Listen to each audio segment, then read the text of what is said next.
Alright, this is my field guard tactics video. This is the third time I'm trying to film this because every time I do, someone calls.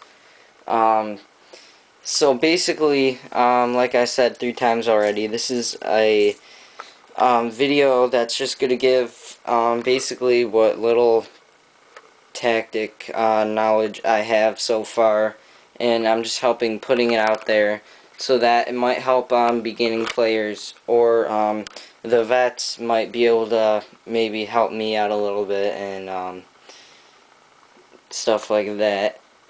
Um, so I'm just gonna try and go quick here. I think for the Imperial Guard, you can have an all tank list or an all infantry list, but I personally think it's best to do a mixed, because then each unit complements the other, supports the other. For instance, vehicles cannot take objectives; they can only contest. Infantry can. So you want to have a lot of infantry um, to be able to hold objectives.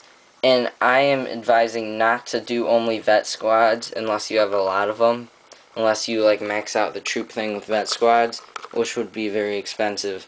But the thing is, when I had my 3 vet squads, it would say it's these 2 and then my 1 over there.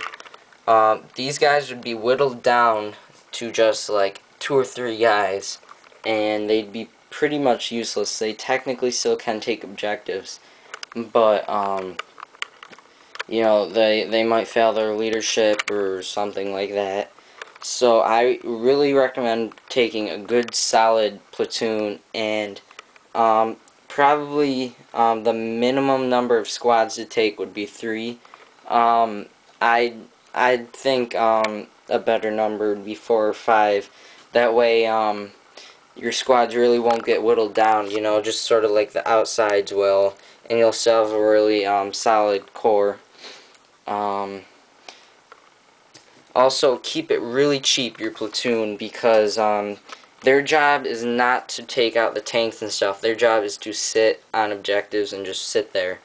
You have to have a command squad, but this is also a good thing because it will double and triple the amount of lasgun shots that these guys can shoot, which is nice against horde armies, or if you have to take out a couple harder guys. You get basically all these for 24-inch range, and about half of it added on to this for rapid fire range. So that's pretty useful, even though you still might not do very well.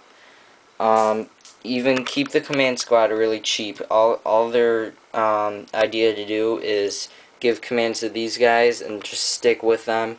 Also, they can give the move, move, move command if they have to run to an objective, which is pretty good.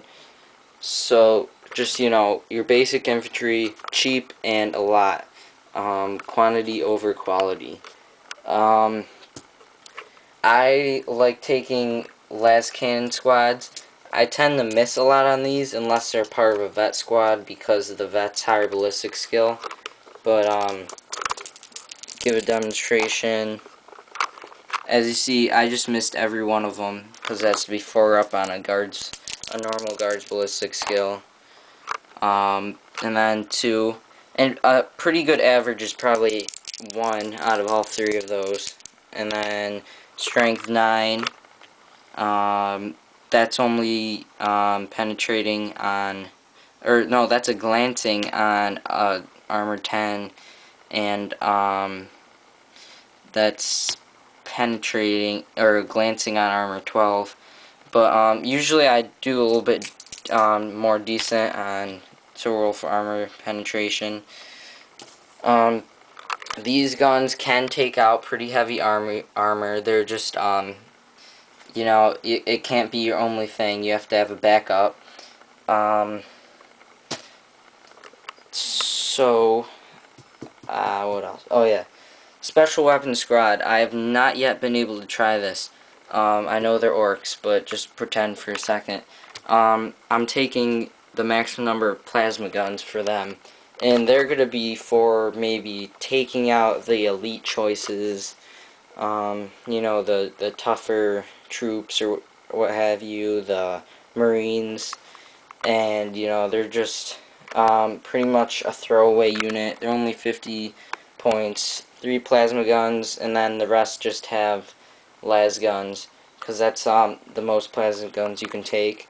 And, you know, just run them across the board, see if you can do something, you know. So, that's it for the platoon. I have to make another video for everything else, so bye.